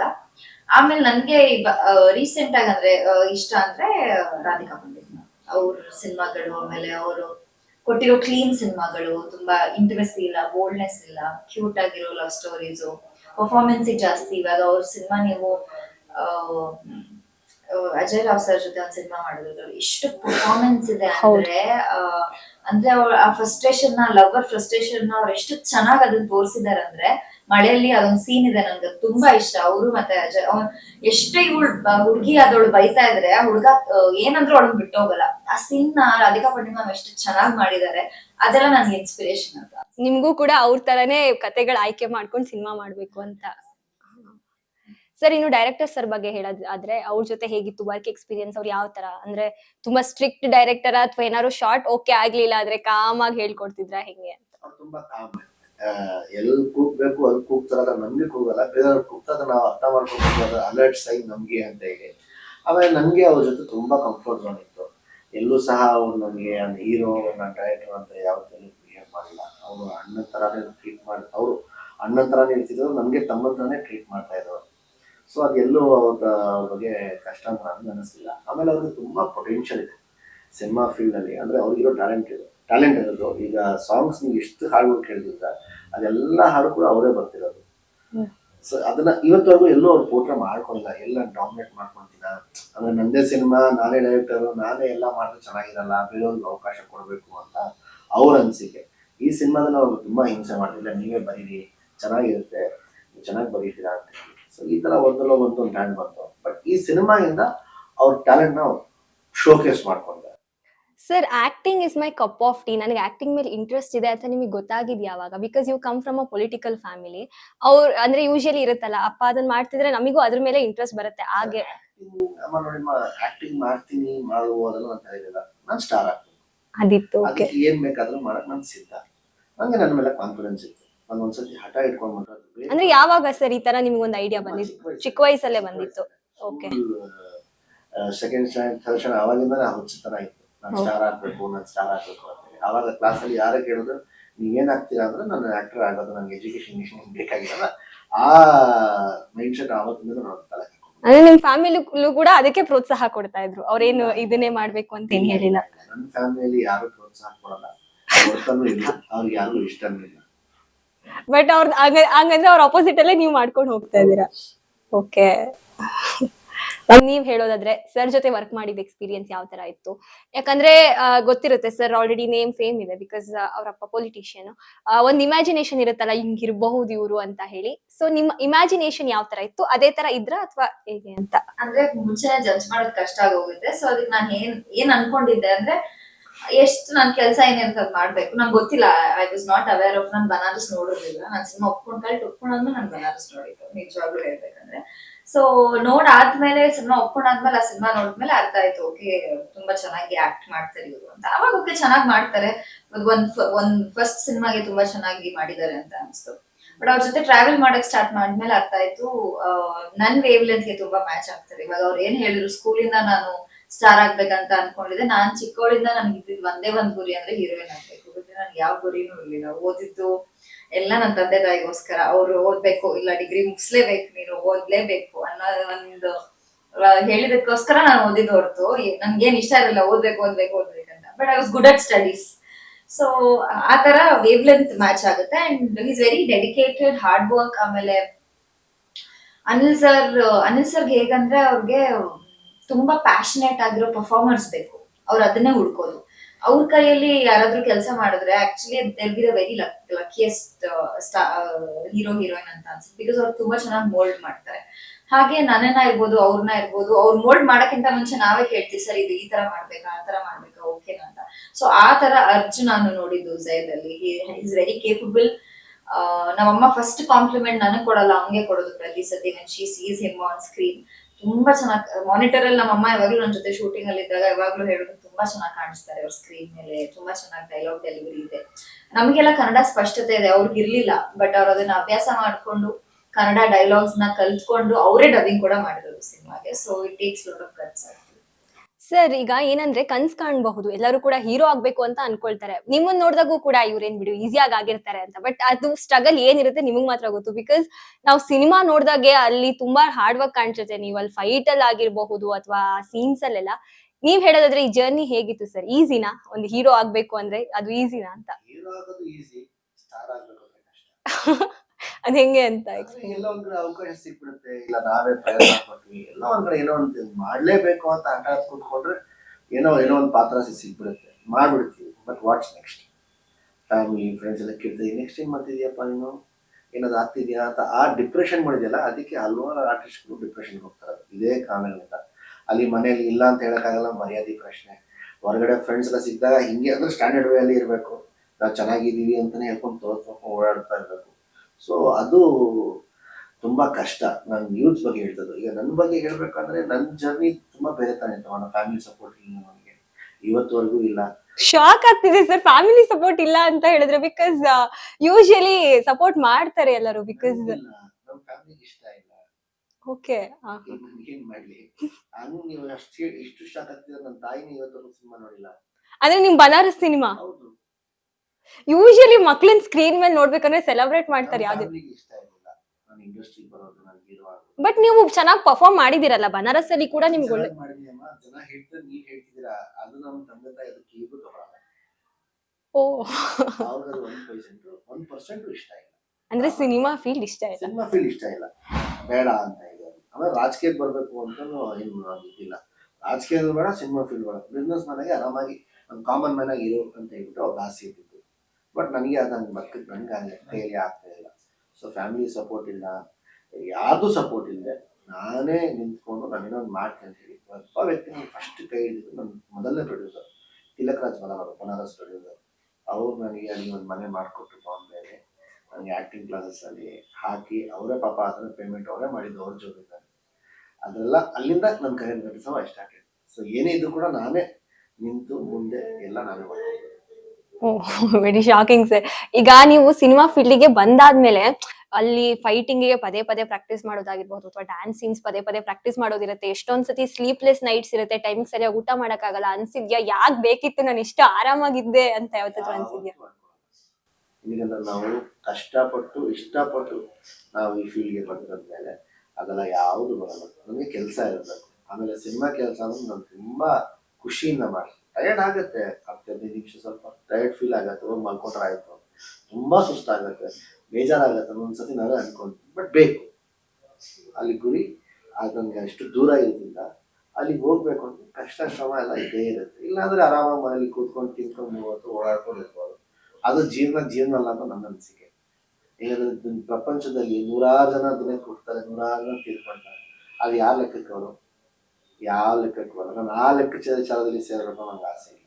ಅಂದ್ರೆ ಏನಾದ್ರೂ ಮಾಡ್ಬೇಕು ಅಂತ, ಲೈಕ್ ಹುಟ್ಟದ ಮೇಲೆ ಇನ್ನು 100 ವರ್ಷ ನಮ್ಮ ನೆನ್ಸ್ಕೊಳ್ಬೇಕು ಜನ, ನನ್ನ ಆಸೆ. ಬಟ್ ನಿಮಗ್ ಪೊಲಿಟಿಕ್ಸ್ ಹೋಗಿ ಆತರ ಮಾಡ್ಬೇಕು ಅಂತ ನಿಮ್ಗೆ ಅದ್ರ ಮೇಲೆ ಇಂಟ್ರೆಸ್ಟ್ ಬಂದಿಲ್ಲ. ಬಟ್ ಸ್ಟಾರ್ ಆಗಿ ಮಾಡ್ಬೇಕು ಅಂತ, ಹೀರೋ ಆಗ್ಬೇಕು. ಹೀರೋ ಆಗ್ಬೇಕು ಈ ಫೀಲ್ಡ್ ಅಂದ್ರೆ ಇದೆಲ್ಲ ನಂಗೆ ತುಂಬಾ ಇಷ್ಟ. ಡ್ಯಾನ್ಸ್, ಫೈಟ್, ಆಕ್ಟಿಂಗ್ ಮಾಡ್ಬೇಕು, ಈ ತರ ಅಂದ್ರೆ ಬೇರೆ ಬೇರೆ ತರ ಮಾಡಕ್ಕಿರುತ್ತೆ ಮನೆಯಲ್ಲಿ. ರಾಜಕೀಯದಲ್ಲಿ ಒಂದೇ ತರ ಭಾಷಣ ಕೊಡೋದು, ಅದ್ ಕೊಡೋದು, ಇದ್ ಕೊಡೋದು, ಅದು ನನ್ಗೆ ಯಾವತ್ತೂ ನನಗೆ ಇಂಟ್ರೆಸ್ಟಿಂಗ್ ಫೀಲ್ ಆಗಿಲ್ಲ. ಸಿನಿಮಾ ನಿಮ್ಗೆ ಇಂಟ್ರೆಸ್ಟಿಂಗ್ ಫೀಲ್ ಆಗಿತ್ತು. Okay sir. ಮ್ಯಾಮ್, ಇನ್ನು ನಾನು ನಿಮ್ದು ಸೋಷಿಯಲ್ ಮೀಡಿಯಾದಲ್ಲಿ ನೋಡ್ತಿದ್ದೆ, ನೀವು ಪ್ರಮೋಷನ್ಸ್ ಎಲ್ಲೋ ಹೋಗಿರ್ತೀರಾ, ಅಲ್ಲಿ ತುಂಬಾ ನೀವು ಸ್ಟೇಜ್ ಮೇಲೆ ನಿಂತ್ಕೊಂಡು ಮಾತಾಡ್ತೀರಾ, ತುಂಬಾ ಜನ ಇದ್ರು. ಹೇಗಿತ್ತು ಮ್ಯಾಮ್ ಆ ಒಂದು ಎಕ್ಸ್ಪೀರಿಯನ್ಸ್ ನಿಮಗೆ? ಆಬ್ವಿಯಸ್ಲಿ ನ್ಯೂ ಕಮರ್ ಗೆ ಅದೊಂದು ಒಳ್ಳೆ ಎಕ್ಸ್ಪೀರಿಯನ್ಸ್ ಅಂತ ಹೇಳ್ಬೋದು. ಬಿಕಾಸ್ ಸ್ಟಾರ್ಸ್ ಗೆ ಅದ್ರ ಎಕ್ಸ್ಪೀರಿಯನ್ಸ್ ಪದೇ ಪದೇ ಆಗ್ತಾ ಇರುತ್ತೆ. ಬಿಕಾಸ್ ಸ್ಟಾರ್ ಇದಾರೆ, ಸೂಪರ್ ಸ್ಟಾರ್ ಯಾರೋ ಬಂದಿದ್ದಾರೆ ವೇದಿಕೆ ಮೇಲೆ ಅಂದ್ರೆ ಅಷ್ಟ್ ಜನ ಸೇರೋದು, ಅಷ್ಟ್ ಜನ ಕೂಗೋದು, ಅದು ಅವ್ರಿಗೆ ಸಹಜ, ಅವರಿಗೆ ರೂಢಿ ಆಗಿರುತ್ತೆ. ಬಟ್ ನಾನು ಮಾಡಿರೋ 3 ಸಿನಿಮಾಗೆ ಅಷ್ಟು ಪ್ರೀತಿ ಅವ್ರು ಕೊಟ್ಟಿದ್ದಕ್ಕೆ ಐ ವಾಸ್ ರಿಯಲಿ ಶಾಕ್. ಅಲ್ಲಿ ಸಿಗಾಡೆ ಸೀರಿಯಲ್ ಫ್ಯಾನ್ಸ್ ಕೂಡ ಇದ್ರು, ಫ್ಯಾಮಿಲಿ ಫ್ಯಾನ್ಸ್ ಕೂಡ ಇದ್ರು. ಅಲ್ಲಿ ಫಸ್ಟ್ ಟೈಮ್ ನಾನು ಸ್ಟೇಜ್ ಮೇಲೆ ಏನ್ ಮಾತಾಡ್ಬೇಕು ಅಂತ ಕನ್ಫ್ಯೂಸ್ ಆಗಿದ್ ಕ್ಷಣ ಅಂದ್ರೆ ಅದೊಂದೇ. ಇಲ್ಲಿವರೆಗೂ ಸೀರಿಯಲ್ ಮಾಡ್ಕೊಂಡ್ ಬಂದ ಇವತ್ತು ನಾನು ನರ್ವಸ್ ಆಗಿಲ್ಲ ಸ್ಟೇಜ್ ಮೇಲೆ. ಯಾವತ್ತು ಇಲ್ಲಿವರೆಗೂ ಎಷ್ಟೇ ಆಕ್ಸಿಡೆಂಟ್ ಆದ್ರೂ ನಾನು ಡಾನ್ಸ್ ಪರ್ಫಾರ್ಮೆನ್ಸ್ ಮಾಡ್ಬೇಕು ಅಂದ್ರೆ ನಾನು ಎಲ್ಲ ಬಿಟ್ಟು ಡಾನ್ಸ್ ಪರ್ಫಾರ್ಮೆನ್ಸ್ ಮಾಡ್ತಾ ಇದ್ದೆ. ಫಸ್ಟ್ ಟೈಮ್ ಅಷ್ಟು ಜನ ನೋಡಿ ಏನ್ ಹೇಳ್ಬೇಕು ಇವಾಗ ನಾನು ಅಂತ ಅನ್ಸಿದ್ದು ಅದೇ ಟೈಮ್ಗೆ. ಅದೊಂಥರ ಮ್ಯಾಜಿಕ್ ಮೂಮೆಂಟ್ ಅಂತ ನನ್ಗೆ ಅನ್ಸುತ್ತೆ, ಅಷ್ಟು ಜನ ಸೇರಿದ್ರು ನಮಗೋಸ್ಕರ. ಸರ್, ನೀವು ಪ್ರಮೋಷನ್ಸ್ ಬಗ್ಗೆ ಹೇಳೋದಾದ್ರೆ ಹೇಳ್ತಿದ್ರಿ, ಕರ್ನಾಟಕ ಆಲ್ ಓವರ್ ನಾವು ರೌಂಡ್ ಹೊಡೆದು ಪ್ರಮೋಷನ್, ಈ ತರ ಐಡಿಯಾ ಹೇಗ್ ಬಂತು ಸರ್? ಹೇಗಿತ್ತು ಎಕ್ಸ್ಪೀರಿಯನ್ಸ್? ಅಂದ್ರೆ ನನ್ಗೆ ಅನ್ಸಿದ್ದು ಏನಂದ್ರೆ ಟು ಬಿ ವೆರಿ ಹಾನೆಸ್ಟ್, ನಾವೆಲ್ಲ ಈಗ ಜನ ಪೋಟ್ರೆ ಮಾಡ್ತಾರಲ್ಲ ಶ್ರೀಮಂತ ಮಕ್ಕಳು ಹಂಗೆ, ಇಲ್ಲ ಪೊಲಿಟಿಷಿಯನ್ ಮಕ್ಕಳು ಹೀಗೆ ಅಂತ. ಬಟ್ ನಾನು ಹಂಗಲ್ಲ. ಸೊ ಇವಾಗ ಟಿವಿ ಮುಖಾಂತರ ಇಲ್ಲ ಸೋಷಿಯಲ್ ಮೀಡಿಯಾ ಮುಖಾಂತರ ನೋಡ್ತಾರೆ, ಆ ಅಭಿಪ್ರಾಯ ಬರೋದು ಸಹಜ. ಅದನ್ನ ಬ್ರೇಕ್ ಮಾಡಬೇಕು, ಆ ದಾರಿಯನ್ನ ತೆಗಿಬೇಕು ಅಂದ್ರೆ ನಾವು ಅವ್ರ ಭಾಗನ ಹತ್ರ ಹೋಗ್ಬೇಕು. ನಾನು ಏನಂತ ಅವ್ರ ಕಣ್ಣಲ್ಲಿ ನನ್ನ ನೋಡ್ಬೇಕು, ಇಲ್ಲ ನನ್ನ ಮುಟ್ಟಬೇಕು, ಇಲ್ಲ ಮಾತಾಡಿಸ್ಬೇಕು. ಆವಾಗ ನನ್ನ ನೋಡೋ ಅಭಿಪ್ರಾಯ ಚೇಂಜ್ ಆಗತ್ತೆ ಅನ್ನೋ ಒಂದು ಆಲೋಚನೆ ನಮ್ಮ ತಲೆಗೆ ಬಂದಾಗ ಎಂಟೈರ್ ಕರ್ನಾಟಕ ಪ್ರವಾಸ ಮಾಡಬೇಕು. ಬಹುಶಃ ಯಾರೂ ಮಾಡಿಲ್ಲ ಅಂತ ನಾನು ಅನ್ಕೊಂತೀನಿ. ಇಡೀ ಎಂಟೈರ್ ಕರ್ನಾಟಕ ಯಾವ ಹಳ್ಳಿಗೂ, ಯಾವ ಮೂಲೆಗೂ ಎಲ್ಲೂ ಬಿಟ್ಟಿಲ್ಲ, ನಾನು ಸ್ಲಮ್ಮು ಬಿಟ್ಟಿಲ್ಲ. ನಾನು ಪ್ರತಿ ಒಂದು ತಾಲೂಕು ಹೋಗಿದ್ದೀನಿ, ನಾನು ಎಲ್ಲೂ ಬಿಟ್ಟಿಲ್ಲ. ನಾನು ಅಂದ್ರೆ ನನ್ನ ಶಕ್ತಿನ ಮೀರಿ ನನ್ನ ಕಡೆಯಿಂದ ಏನಾಗ್ಬಿಡುತ್ತೋ ಅದು ಕೊಟ್ಬಿಡೋಣ ಈ ಸಿನಿಮಾಗೆ. ನೆಕ್ಸ್ಟ್ ಆಗತ್ತೋ ಇಲ್ವೋ ಆ ಕನ್ನಡ ನಾನು ಕೊಡಕ್ ಹೋಗಲ್ಲ, ಇವತ್ತಿಗೆ ಬರ್ಕೊಂಡಿರ್ತೀನಿ ನಾನು. ಸೊ ಎಲ್ಲ ಕಡೆ ಪ್ರವಾಸ ಮಾಡ್ತೀನಿ. ಉತ್ತರ ಕರ್ನಾಟಕ ಆಲ್ಮೋಸ್ಟ್ ಒಂದ್ ಕಡೆ ಮುಗಿಸ್ಕೊಂಡು ಬಂದಿದ್ದೀನಿ. ಈಗ ಮುಗಿಸ್ಕೊಂಡು ಮತ್ತೆ ಶಿವಮೊಗ್ಗ ಹೋಗ್ತೀನಿ ನಾನು ಇನ್ನೂ ಇಲ್ಲಿಂದ. ಶಿವಮೊಗ್ಗ, ಮಂಗಳೂರು, ಚಿತ್ರದುರ್ಗ, ದಾವಣಗೆರೆ, ಮತ್ತೆ ಬೀದರ್, ಗುಲ್ಬರ್ಗ, ರಾಯಚೂರು, ಇದು ಪೆಂಡಿಂಗ್ ಇದೆ. ಒಂದು ಬಿಡೋದ್ ಬೇಡ ಅಂತ ಹೇಳಿ ಎಲ್ಲಾ ಕಡೆ ಎಲ್ಲೂ ಬಿಡಲ್ಲ. ನಮ್ ತಾಲೂಕೇ ಬಿಡ್ತಿಲ್ಲ ಅಂದ್ರೆ ನೀವು ಇದಕ್ಕೆ ಹೋಗ್ಬಿಟ್ರೆ ಡಿಸ್ಟ್ರಿಕ್ಟ್ ಓಕೆ. ಚಿಕ್ಕ ಹಳ್ಳಿ, ಒಂದ್ ಚಿಕ್ಕ ಸ್ಲಮ್ಮು ನನ್ ಬಿಡ್ತಾ ಇಲ್ಲ. ಎಷ್ಟಾಗತ್ತೋ ನನ್ನ ಕೈಯಲ್ಲಿ ಕಾಲೇಜಸ್ ಆಗ್ಬಹುದು, ಸ್ಟೇಜ್ ಇವೆಂಟ್ಸ್ ಆಗ್ಬಹುದು. ಇಲ್ಲಿವರೆಗೂ ನಾವು 2 ಪ್ರೀ-ರಿಲೀಸ್ ಇವೆಂಟ್ ಮಾಡಿದ್ವಿ. ಒಂದು ಧಾರವಾಡ ಅಲ್ಲಿ, ನೆಕ್ಸ್ಟ್ ಆಮೇಲೆ ಒಂದು 3 ದಿನ ಬಿಟ್ಕೊಂಡು ಮತ್ತೆ ಹುಬ್ಳಿಯಲ್ಲಿ ಪ್ರೀ-ರಿಲೀಸ್ ಇವೆಂಟ್ ಮಾಡಿದ್ವಿ. ಈಗ ನೆಕ್ಸ್ಟ್ ಚಿತ್ರದುರ್ಗದಲ್ಲಿ ಒಂದು ಪ್ರೀ-ರಿಲೀಸ್ ಇವೆಂಟ್ ಇದೆ, ಧಾರವಾಡ ಅಲ್ಲಿ ಒಂದು ಪ್ರೀ-ರಿಲೀಸ್ ಇವೆಂಟ್ ಇದೆ, ಮತ್ತೆ ತುಮಕೂರಲ್ಲಿ ಒಂದು ಪ್ರೀ-ರಿಲೀಸ್ ಇವೆಂಟ್ ಇದೆ. ಸೊ ಈ ತರ ಇಷ್ಟೊಂದು ಇನ್ನೂ 60% ಬಾಕಿ ಇದೆ ನಾವು ಕಂಪ್ಲೀಟ್ ಮಾಡ್ಬೇಕಾಗುತ್ತೆ. ಸರ್, ನಿಮ್ಗೆ ಅಷ್ಟು ಜನ ಸೇರ್ತಾರೆ ಅಂತ ಎಕ್ಸ್ಪೆಕ್ಟೇಷನ್ಸ್ ಇತ್ತ? ಬಿಕಾಸ್ ನಾವು ನೋಡಿದ್ವಿ ಸಿಕ್ಕಾಪಟ್ಟೆ ಜನ ಸೇರಿದ್ರು. ಎಕ್ಸ್ಪೆಕ್ಟ್ ಅಂತ ನಾವು ಮಾಡಿರ್ಲಿಲ್ಲ. ಅದೇ ತಕ್ಕ ಹಾಗೆ ನಾವು ಡಿಪಾರ್ಟ್ಮೆಂಟ್ ಎಲ್ಲ ಒಂದು 10-15 ಜನ ಕರೆಸಿ ಸಾಕು, ಹಬ್ಬ ಒಂದು 1,000-2,000 ಜನ ಸೇರಿದ್ರೆ ಹೆಚ್ಚು. ನಮಗೆ ಅಕ್ಕಪಕ್ಕ ಕಾಲೇಜಸ್ ಇತ್ತು, ಮ್ಯೂಸಿಕಲ್ ನೈಟ್ ಇವೆಂಟ್ ಮಾಡಿದ್ರೆ ಸಹಜವಾಗಿ ಅಷ್ಟೊಂದು ಜನ ಮಿನಿಮಮ್ ಸೇರ್ತಾರೆ. ನಾವಂತೂ ಅಷ್ಟೊಂದು ಹೆಸರು ಸಂಪಾದಿಸಿದೀವಿ. ಆಮೇಲೆ ಸೋಷಿಯಲ್ ಕ್ಯಾಂಪ್ನೆಲ್ಲ ಚೆನ್ನಾಗಿ ಮಾಡೋದ್ರಿಂದ 1,000-2,000 ಜನ ಸೇರ್ತಾ ಅಂತ. ಸೊ ನಾವು ಅನ್ಕೊಂಡ್ಕಿಂತ ಮೀರಿ ಜನ ಅಲ್ಲಿ ಸೇರುವಾಗ ಸೊ ನಮಗೆ ತುಂಬಾ ಪ್ರಾಬ್ಲಮ್ಗಳಾಯಿತು. ಆ ಅಲ್ಲಿನೇ ಆಗಿದ್ದು ನನಗೆ ಸ್ವಲ್ಪ. ಇದು ಯಾರೊಬ್ರು ಈ ಕೈ ಹೇಳಿದಷ್ಟೇ ನಾನು ಸ್ವಲ್ಪ ರಿಸ್ಟಲ್ಲಿ ಸ್ವಲ್ಪ ಪೇನ್ ಮಾಡಕ್ ಶುರು ಆಗೋಯ್ತು ನನಗೆ. ಬಟ್ ಆ ಪೇನ್ ಅಲ್ಲಿ ಮತ್ತೆ ನಾನು ಶಿವಮೊಗ್ಗಕ್ಕೆ ಹೋಗ್ತೀನಿ ಅಂತಿದ್ದೀರಾ, ನೀವೇನು ಮತ್ತೇನ್ ಮಾಡ್ತಾರೋ ಅಂತ ನಿಮಗ್ ಭಯ ಇಲ್ಲ? ಅವರೇ ತಾನೇ ಜೈಕಾರ ಹಾಕೋದು, ಅವರೇ ತಾನೇ ಶಿಲೆ ಹೊಡೆಯೋದು, ಅವರೇ ತಾನೇ ಚಪ್ಪಲೆ ಹೊಡೆಯೋದು. ಅಂತವ್ರ ಕೈಲಿ ಒಂಚೂರು ಏಟಿಗೆ ನಾವೇನಿಗೆ ತಗೊಳಬಾರ್ದು. ಅವರು ನಮ್ಮಿಂದ ಓಡ್ ಬರ್ತಾರೆ, ಜೀವದ ಬಗ್ಗೆ ತಲೆ ಕೆಟ್ಕೊಳ್ಳಲ್ಲ, ತಂದೆ ತಾಯಿ ಬಗ್ಗೆ ಯೋಚನೆ ಮಾಡಲ್ಲ, ಕೆಲ್ಸಗಳು ಬಿಟ್ಟು ರಾತ್ರಿ ಚಳಿಯಲ್ಲಿ ನಮಗೋಸ್ಕರ ಗಂಟೆಗಟ್ಲೆ ಬಂದು ನಮಗೋಸ್ಕರ ನಿಂತಿರ್ತಾರೆ. ಇದೊಂದು ನೋವು ನಾನು ಅವ್ರಿಗೂ ಸುಧಾರಿಸಕ್ಕಾಗಲ್ವಾ? Correct sir. ಮ್ಯಾಮ್, ನೀವ್ ಹೇಳೋದಾದ್ರೆ ಈ ಹಿಂದೆ ಕಂಪೇರ್ ಮಾಡ್ಕೊಂಡ್ರೆ ಜನ ಸಿನಿಮಾ ಥಿಯೇಟರ್ಗೆ ಜಾಸ್ತಿ ಹೋಗ್ತಿದ್ರು. ಯಾವ್ದೋ ಹೊಸ ಸಿನಿಮಾ ರಿಲೀಸ್ ಆಯ್ತು ಅಂದ್ರೆ ಓಡೋಗ್ ನೋಡ್ತಿದ್ರು. ಆಮೇಲೆ ಸಿನಿಮಾ ಪ್ರೇಕ್ಷಕರು ಜಾಸ್ತಿ ಇದ್ರು. ಬಟ್ ಈಗ ಕಮ್ಮಿ ಇದಾರೆ ಬಟ್ ಕಮ್ಮಿ ಆಗಿದ್ದಾರೆ. ಯಾಕಿರ್ಬಹುದು ರೀಸನ್ ಅಂತ ನೀವ್ ಹೇಳೋದಾದ್ರೆ? ಬಿಕಾಸ್ ನಾವು ಒಳ್ಳೆ ಸಿನಿಮಾ ಕೊಟ್ರೆ ಖಂಡಿತ ಅವ್ರು ಬಂದೇ ಬರ್ತಾರೆ. ಇವಾಗ ಉಪಾಧ್ಯಕ್ಷ ರಿಲೀಸ್ ಆಗೋ ಹಿಂದೆ ಮುಂದೆ ಕಾಟೇರ ಸಿಕ್ಕಾಪಟ್ಟೆ ಹಿಟ್ ಆಗಿತ್ತು. ಆಗ್ಲೇ ಡಿಸೆಂಬರ್ ಅಲ್ಲಿ ರಿಲೀಸ್ ಆಗಿತ್ತು, ನಮ್ದು ಜನವರಿಯಲ್ಲಿ ರಿಲೀಸ್ ಆಯ್ತು. ಅದ್ರ ಹಿಂದೆ ಕೂಡ ತುಂಬಾ ಸಿನಿಮಾಗಳು ಬಂತು, ತುಂಬಾ ಸಿನಿಮಾಗಳು ಹೋಯ್ತು. ಏನಕ್ಕೆ ಅಲ್ಲಿ ಜನ ಹೋಗ್ಲಿಲ್ಲ, ಏನಕ್ಕೆ ಉಪಾಧ್ಯಕ್ಷಕ್ಕೆ ಜನ ಬಂದ್ರು ಅಂದ್ರೆ ಒಳ್ಳೆ ಸಿನಿಮಾ ಕೊಟ್ವಿ ನಾವು, ಒಳ್ಳೆ ಸಿನಿಮಾ ಡೆಲಿವರ್ ಮಾಡಿದ್ವಿ. ಸೊ ಅದೇ ರೀತಿ ನಾನು ನೆಕ್ಸ್ಟ್ ವಿದ್ಯಾಪತಿ ಮಾಡಿದೆ. ಅದಕ್ಕೆ ಅಷ್ಟೊಂದು ರೀಚ್ ಕೊಡ್ಲಿಲ್ಲ ಸಿನಿಮಾ, ಅಷ್ಟೊಂದ್ ಜನ ಬರ್ಲಿಲ್ಲ. ನಾವ್ ಹೇಗ್ ಸಿನಿಮಾ ಮಾಡ್ತೀವಿ ಅನ್ನೋದು ನಂದಿಂದಾನೇ ತಗೊಂತೀನಿ, ಯಾಕೆ ಬೇರೆಯವ್ರ ಸಿನಿಮಾ ಬಗ್ಗೆ ನೋಡಿರ್ಬೇಕು. ಒಂದ್ ಸಿನಿಮಾ ಬಂದ್ರೆ ಒಂದ್ ಸಿನಿಮಾಗ್ ಬರ್ಲಿಲ್ಲ. ಅದಕ್ಕೆ ರೀಸನ್ ಏನಂದ್ರೆ ನಾವು ಒಳ್ಳೆ ಕಂಟೆಂಟ್. ನನ್ಗೆ ಏನ್ ಅನ್ಸುತ್ತೆ, ಎಲ್ಲಾ ಸಿನಿಮಾಗೂ ಬರವಣಿಗೆ ತುಂಬಾ ಇಂಪಾರ್ಟೆಂಟ್ ಆಗುತ್ತೆ. ಕನ್ನಡ ಭಾಷೆ ಎಷ್ಟು ಚೆನ್ನಾಗಿದೆ ಅಂದ್ರೆ ಅಷ್ಟೇ ರೀತಿಯಾಗಿ ಪೋಣಿಸಿ ಅಕ್ಷರಗಳನ್ನ ಬರಿಬೇಕು. ಅದೇ ರೀತಿ ಒಳ್ಳೆ ಮೀನಿಂಗ್ ಕೊಡ್ಬೇಕು ಅದು ನಮ್ಮ ಕಾನ್ವರ್ಸೇಷನ್ ಅಲ್ಲಿ. ಸೊ ನಾವ್ ಅಂತ ಬರವಣಿಗೆ ಸ್ಟ್ರಾಂಗ್ ಇಟ್ಕೊಂಡು, ಕಂಟೆಂಟ್ ನ ಸ್ಟ್ರಾಂಗ್ ಇಟ್ಕೊಂಡು, ಒಳ್ಳೆ ಸ್ಟಾರ್ ಕಾಸ್ಟ್ ಇಟ್ಕೊಂಡು ಸಿನಿಮಾ ಮಾಡಿದ್ರೆ ಖಂಡಿತ ಜನ ಬಂದೇ ಬರ್ತಾರೆ. ಇಲ್ಲಾಂದ್ರೆ ಅವ್ರು ಏನಕ್ಕೆ ಸುಮ್ಮನೆ ದುಡ್ಡು ವೇಸ್ಟ್ ಮಾಡ್ಬೇಕು ಅಂತ ನನ್ಗೆ ಅನ್ಸುತ್ತೆ. ಮೋಸ್ಟ್ ಪ್ರಾಬಬ್ಲಿ ಒಳ್ಳೆ ಸಿನಿಮಾ ಕೊಟ್ರೆ ಜನ ಇವಾಗ್ಲೂ ನುಗ್ತಾರೆ. ಸರ್, ನೀವ್ ಹೇಳೋದಾದ್ರೆ ಎಲ್ಲೋ ಒಂದ್ ಕಡೆ OTT ಇಂದ ಜನ ಥಿಯೇಟರ್ ಬರೋದ್ ಕಡಿಮೆ ಆಗ್ತಿದೆ ಅಂತ ಹೇಳ್ತಾರೆ. ಏನಾಗೋಗಿದೆ, ಮುಂಚೆ ನೀವು 90s ಇಲ್ಲ 80s ತಗೊಂಡ್ರೆ ಥಿಯೇಟರ್ ಇಲ್ಲ ಲೈವ್ ಶೋಸ್ ಏನಿದೆ, ನಾಟಕಗಳು, ಇದು ಹೇಳ್ಬಿಟ್ರೆ ಇನ್ನೇನು ಎಂಟರ್ಟೈನ್ಮೆಂಟ್ ಇರೋದಿಲ್ಲ. ಆದ್ರೆ ಇವಾಗ ನೀವು 4 ಅವರ್ ಟೈಮ್ ಪಾಸ್ ಮಾಡ್ಬೇಕಂದ್ರೆ ನೀವು ಥಿಯೇಟರ್ಗೆ ಹೋಗ್ಬಿಟ್ಟು ಟೈಮ್ ಪಾಸ್ ಮಾಡ್ಬೇಕಾಗಲ್ಲ. ನೀವು ಒಂದು ಲಾಂಗ್ ಡ್ರೈವ್ ಹೋದ್ರೂ ಒಂದು ಟೈಮ್ ಪಾಸ್ ಆಗುತ್ತೆ. ನೀವು ಫೋನಲ್ಲಿ ಸೋಷಿಯಲ್ ಮೀಡಿಯಾ ಓಪನ್ ಮಾಡಿದ್ರು ಒಂದು ಟೈಮ್ ಪಾಸ್ ಆಗುತ್ತೆ, ಯೂಟ್ಯೂಬ್ ಓಪನ್ ಮಾಡಿದ್ರು ಟೈಮ್ ಪಾಸ್ ಆಗುತ್ತೆ, ಗೇಮ್ಸ್, ವಿಡಿಯೋ ಗೇಮ್ಸ್ ಅದರಲ್ಲೂ ಟೈಮ್ ಪಾಸ್ ಆಗುತ್ತೆ. ಅದು ಫೋನ್ ಆಗ್ಬೋದು, ಇಲ್ಲ PC ಅಂದ್ರೆ TV ಕನೆಕ್ಟ್ ಆಗ್ಬಿಟ್ಟು ಆಟ ಆಡ್ಬೋದು, TV ನೋಡೋದು ಎಂಟರ್ಟೈನ್ಮೆಂಟ್ ಆಗ್ಬಿಟ್ಟಿದೆ. ಅಂದ್ರೆ ಇಷ್ಟು ಜನಕ್ಕೆ ಆಪ್ಷನ್ಸ್ ಸಿಗ್ತಿದೆ. ಮಾಲ್ ಹೋಗೋದು ಎಂಟರ್ಟೈನ್ಮೆಂಟ್. ಸೊ ಇಷ್ಟೊಂದು ಆಪ್ಷನ್ಸ್ ಸಿಕ್ಕಿದಾಗ ಥಿಯೇಟರ್ ಕಡೆ ಜನ ಬರೋದು ಕಮ್ಮಿ ಆಗೋಗ್ಬಿಟ್ಟಿದೆ. ಆಮೇಲೆ ಅದ್ರದ್ದು ಮುಖ್ಯವಾಗಿ ತಪ್ಪು ನಮ್ದು ಇರೋದು ಏನಂದ್ರೆ ನಾವು ಆ ನಂಬಿಕೆನ ಕಳ್ಕೊಂಡ್ಬಿಟ್ಟಿದ್ದೀವಿ. ಎಸ್ಪೆಷಲಿ ಕನ್ನಡ ಸಿನಿಮಾ ಪ್ರೇಕ್ಷಕರು ಕನ್ನಡ ಸಿನಿಮಾ ಮೇಕರ್ಸ್ ಹೇಳಿದ್ದಾರೆ. ಕನ್ನಡ ಸಿನಿಮಾ ಪ್ರೇಕ್ಷಕರು ಅದನ್ನ ಅವ್ರ ನಂಬಿಕೆನ ಕಳ್ಕೊಂಡಿದ್ದಾರೆ. ಏಕೆಂದ್ರೆ ಈ ಕನ್ನಡ ಸಿನಿಮಾ ಯಾರು ಚೆನ್ನಾಗಿ ಮಾಡಲ್ಲಪ್ಪ, ಟೈಮ್ ವೇಸ್ಟ್, ಒಂದು ಬಜೆಟ್ ಇರಲ್ಲ, ಒಂದು ಕ್ವಾಲಿಟಿ ಇರಲ್ಲ, ಒಂದು ಮೇಕಿಂಗ್ ಇರಲ್ಲ, ಒಂದು ಕಥೆ ಇರಲ್ಲ, ಒಂದು ಪರ್ಫಾರ್ಮೆನ್ಸ್ ಇರಲ್ಲ. ಅದಕ್ಕೆ ಸ್ಟಾರ್ ಸಿನಿಮಾ ಬಂದಾಗ ಹೋಗೋಣ ಅಂತ ಫಿಕ್ಸ್ ಆಗೋಗ್ಬಿಟ್ಟಾರೆ. ದರ್ಶನ್ ಅವ್ರದ್ದು, ಯಶ್ ಅವ್ರದ್ದು, ಸುದೀಪ್ ಅವ್ರದ್ದು ಹಿಂಗಿದ್ದಾಗ ಬಂದಾಗ ಹೋಗೋಣ. ಏನೋ ಒಂದು ಬಜೆಟ್ ಹಂಗಿರುತ್ತೆ. ನಮ್ಗೆ ಇಷ್ಟವಾದಂಥ ಕಲಾವಿದ ಕಥೆನ ಎಲ್ಲನೂ ಚೆನ್ನಾಗಿಲ್ಲ, ಹೋಗೋಣ. ಹೊಸದು ಬರ್ತದೆ, ಇದೇ ಕಾರಣಗಳು. ನಾವು ಒಳ್ಳೆ ಸಿನಿಮಾ ಮಾಡಿದ್ರೆ, ನಾವು ಒಳ್ಳೆ ಕಥೆ ಮಾಡಿದ್ರೆ ಜನ ಖಂಡಿತವಾಗ್ಲೂ ಥಿಯೇಟರ್ ಮಾಡ್ತಾರೆ. ಆದ್ರೆ ಈಗ ಜನರೇಷನ್ ಚೇಂಜ್ ಆಗಿರೋದ್ರಿಂದ, ಈಗ OTT ಕಾಲ ಬಂದಿರೋದ್ರಿಂದ ಸಿನಿಮಾ ಒಂದು ಹಿಟ್ ಬ್ಲಾಕ್ ಬಸ್ಟರ್ ಆಗುತ್ತೆ, ಇಲ್ಲ ಫ್ಲಾಪ್ ಆಗುತ್ತೆ. ಈ ಆವರೇಜ್ ಹೌದು. ಹಾಕಿದ್ ಬರೋ ವಾಪಸ್ ಬಂತು, ಅದು ಯಾವ ಸಿನಿಮಾ ಇಲ್ಲ ಇವಾಗ. ಸೊ ತುಂಬಾ ಯೋಚನೆ ಮಾಡ್ಬಿಟ್ಟು ಜವಾಬ್ದಾರಿ ನಾನು ತಗೊಂಡು ಸಿನಿಮಾ ಮಾಡ್ಬೇಕು, ಇಲ್ಲ ಸಿನಿಮಾ ಮಾಡಕ್ಕೆ ಹೋಗ್ಬಿಡಿ ಅಂತ ಹೇಳ್ತೀನಿ. ಸರ್ ಇಷ್ಟೆಲ್ಲ ತಿಳ್ಕೊಂಡಿದ್ದೀರಾ, ಇನ್ನೇನ್ ನಿಮ್ ಸಿನಿಮಾ ರಿಲೀಸ್ ಆಗ್ತಿದೆ, ಜನ ಯಾಕೆ ಬಂದ್ ಕಲ್ಟ್ ನೋಡ್ಬೇಕು, ಕಲ್ಟ್ ನೋಡೋದ್ರಿಂದ ಅವ್ರು ಯಾವ್ಯಾವ ತರ ಎಕ್ಸ್ಪೀರಿಯನ್ಸ್ ಮಾಡಬಹುದು, ಎಮೋಷನ್? ಯಾಕೆ ನೋಡ್ಬೇಕು ಅಂತ ಹೇಳಿದ್ರೆ, ಯೂತ್ಸ್ ಆಗ್ಬೋದು, ಫ್ಯಾಮಿಲಿ ಆಡಿಯನ್ಸ್ ಆಗ್ಬೋದು, ಇದು ತುಂಬಾ ಒಂದು ಇಮೋಷನಲ್, ತುಂಬಾ ಹೆವಿ ಇಮೋಷನಲ್ ಪ್ಯಾಕೇಜ್ ಅಂತ ಹೇಳ್ಬೋದು. ಇಮೋಷನ್ಸ್ ಅನ್ನೋ ಒಂದು ಸಿನಿಮಾ ಇದು. ಆಮೇಲೆ ಪ್ರತಿಯೊಬ್ಬ, ನಾನು ಶೋರ್ ಶಾಟ್ ಇನ್ನು ಚಾಲೆಂಜ್ ಮಾಡ್ತೀನಿ, ನಾನು ಸಿನಿಮಾ ನೋಡಿದ್ರೆ ನನಗೆ ಹೇಳ್ತಿಲ್ಲ. ಬೇಕಿದ್ರೆ ಪ್ರತಿಯೊಬ್ಬನ ಜೀವನದಲ್ಲಿ ನಡೆದಿರೋ ಘಟನೆ ಇದೆ. ಎಲ್ಲೋ ಒಂದ್ ಕಡೆ ಹುಡುಗ ಆಗಿರ್ಬೋದು, ಹುಡುಗಿ ಆಗಿರ್ಬೋದು, ಅದು ನಿನ್ನ ಹೆತ್ತಿ ತಂದೆ ತಾಯಿನೇ ಆಗಿರ್ಬೋದು, ಅವರು ಅದನ್ನ ಕನೆಕ್ಟ್ ಆಗ್ತಾರೆ. ಇದು ಜಸ್ಟ್ ಒಂದು ಹುಡುಗ ಹುಡುಗಿ ಪ್ರೀತಿ ಅಲ್ಲ, ಈಗ ತಂದೆ ತಾಯಿನೂ ಬರ್ತಾರೆ, ಅವ್ರದ್ದು ಯಾವ ತರ ಪ್ರೀತಿ. ಈಗಿನ ಜನರೇಷನ್ ಅಂತ ಏನಾಗ್ಬಿಟ್ಟಿದೆ, ಮಕ್ಳಿಗೆ ಹುಡ್ಸೋದು, 3 ಹೊತ್ತು ಅನ್ನ ಹಾಕೋದು, ಒಳ್ಳೆ ಬಟ್ಟೆ ಹಾಕ್ಸೋದು, ಅವ್ನು ಕೇಳೋದೆಲ್ಲ ಕೊಡಿಸೋದು, ಸ್ಕೂಲ್ ಕಾಲೇಜಿಗೆ ಕಳ್ಸೋದು, ಅಷ್ಟೇ ಅವ್ರ ಜವಾಬ್ದಾರಿ ಅಂತ. ಅದಾದ್ಮೇಲೂ ಅವ್ರಿಗೊಂದು ಜೀವನ ಅಂತ ಇರುತ್ತೆ.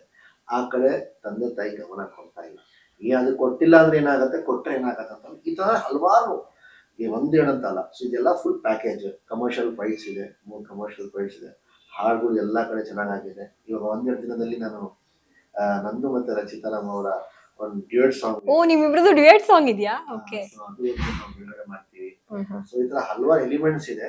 ಆಮೇಲೆ ಪ್ರತಿಯೊಬ್ಬ ಕನ್ನಡಿಗರು ಕೂಡ ಹೆಮ್ಮೆಯಿಂದ ಎದೆ ತಟ್ಕೊಂಡು ಅವ್ನ ಫ್ರೆಂಡ್ಸ್ಗೆ, ಇಲ್ಲ ಅಕ್ಕಪಕ್ಕ ಸ್ಟೇಟ್ಸ್ಗೆ ಹೇಳ್ಬೋದು, ನಮ್ಮ ಭಾಷೆಯಲ್ಲೂ ಕೂಡ ಒಂದು ಈ ತರ ಕ್ವಾಲಿಟಿ ಸಿನಿಮಾ, ಕಂಟೆಂಟ್ ಸಿನಿಮಾ ಬರ್ತಾ ಇದೆ ಗುರು, ಬಾ ನೋಡು ಅಂತ ಹೇಳ್ಬೋದು. ಸರ್ ಇದು ನಮ್ ಭಾಷೆಯಲ್ಲಿ ಮಾತ್ರ ಅಥವಾ ಹಿಂದಿ ಬೇರೆ? ಓನ್ಲಿ ಕನ್ನಡ.